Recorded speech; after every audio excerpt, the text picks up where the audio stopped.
Welcome to Health and Wellness. I'm Will, nurse practitioner. What if I were to tell you there was a way where you can eat whatever you wanted? I'm talking chips, cake, ice cream, donuts, lose weight and feel great? All right, that's not realistic. But what if I were to actually tell you that there was a way where you can eat delicious food without counting calories or feeling hungry all the time? Keep watching to find out. Clear!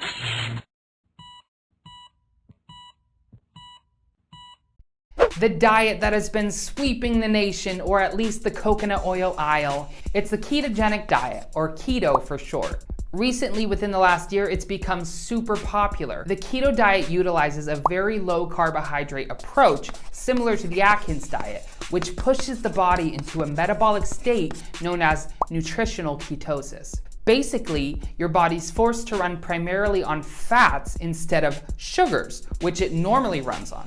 The fat that you eat and the fat that you already have hanging around. Yeah, I'm talking to you, Cellulite Sally. Now, your body is used to running primarily on glucose for fuel. Restricting your dietary carbohydrate intake between 0 and 50 grams a day, your body is forced to run primarily on fats for fuel. In the presence of minimal carbohydrates, the liver does something interesting to the fatty acids in your bloodstream.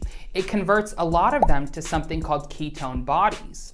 Ketone bodies are a type of fat molecule which is used to give energy to cells. Not only the cells within the body, but also within the brain.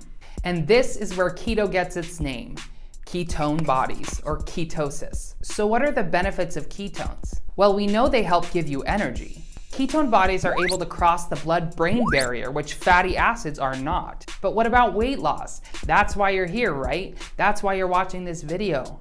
A well-formulated ketogenic diet causes significant weight loss in most individuals. By keeping dietary carbohydrates very low, this keeps insulin levels very low and keeps glucagon levels high. This pushes your body into fat burning mode as opposed to fat storage mode. It's almost like a light switch going from on to off, and insulin is the finger doing the action. This leads to weight loss, and not just any weight loss, fat loss, which is what we all care about. The keto diet also has positive effects on hunger, meaning that it causes you to be less hungry. Some people think because the diet is high in fat, it automatically is high in calories. And this is because there are 9 calories per gram of fat, as opposed to 4 calories per gram of protein or carbohydrates. But here's the thing. People on keto tend to eat less calories per day without counting calories, as opposed to people who are on a low-fat, low-calorie diet who are counting calories. What? Think of it like this. Have you ever binge ate a whole bag of Doritos? And I'm not talking about one of those little Subway bags. I'm talking about the big, regular bag of Doritos. It's fairly easy to do without self-restraint. Just me? Well, after all that, you've just eaten about 1,540 calories in one sitting. You would have to eat almost 7 servings of steak to get that many calories. When was the last time you've eaten 7 servings of steak? 1, maybe 2, but then you literally feel like you're about to explode. This is because refined carbohydrates with minimal fiber and almost no nutritional content do not fill you up, whereas natural food with high fat and moderate protein and low carb do fill you up. Fat and protein have both been known to be very satiating. This means it keeps you full for longer. Wow, effortless weight loss? This diet seems like a miracle diet. I wish. If only it can help reverse insulin resistance, diabetes, high blood pressure, metabolic disease. Oh wait. It does. Next, you're gonna tell me it can cure cancer or something.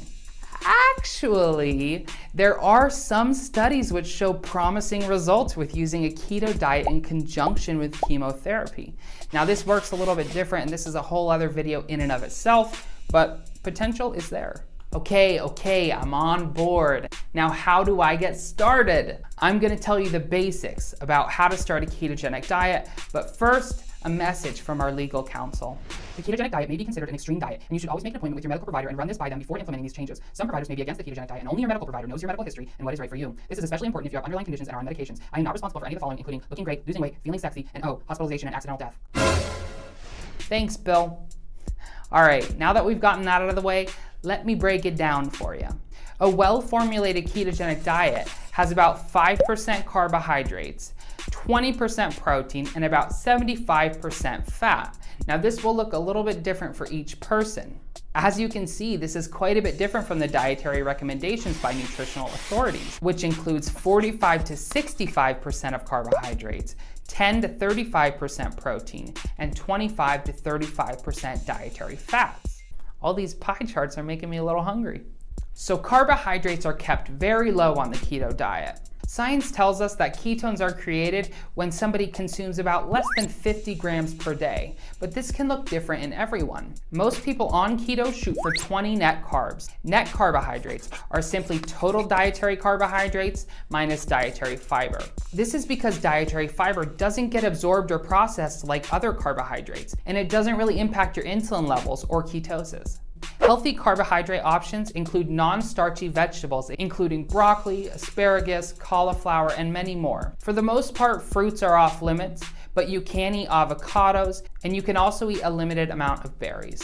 You're also going to find carbohydrates in some nuts, and you're going to find a little bit of carbs in the dairy that you eat, such as your cheeses. Otherwise, fill your day with your allotted carbs. Ideally, these should be natural whole foods, but do what works for you. All right, now on to protein. Protein is kept traditionally moderate on a ketogenic diet. Like I said before, about 20% of your dietary intake.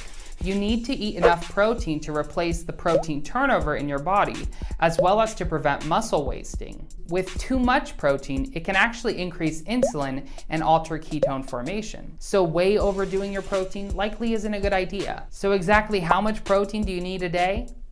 That's what keto calculators are for. Links in the description. Examples of proteins on a well-formulated ketogenic diet include animal proteins. If they're pasture-raised, grain-free, antibiotic-free, this is a plus. I'm talking fish, steak, pork, chicken. If you're at the store, search for minimally processed meats. Personally, I recommend limiting your carbs, making sure you're getting enough protein, but not way overdoing it, and the rest is fats. Dietary fats have been demonized by popular nutritional authorities for a long time, pretty much since the 1950s. Scientific research shows us that dietary fat isn't all that bad. On a ketogenic diet, you should be eating about 70% of dietary fats. But if you've limited carbs and you've hit your protein, don't force fats if you're not hungry. This is one of the major pitfalls that I'm seeing people who start the ketogenic diet who end up having trouble losing weight. They're trying to force down fats just to fit their macros. But dietary fat should be a limit, not a goal. Dietary fat should be used to make your food taste good and keep you full for longer.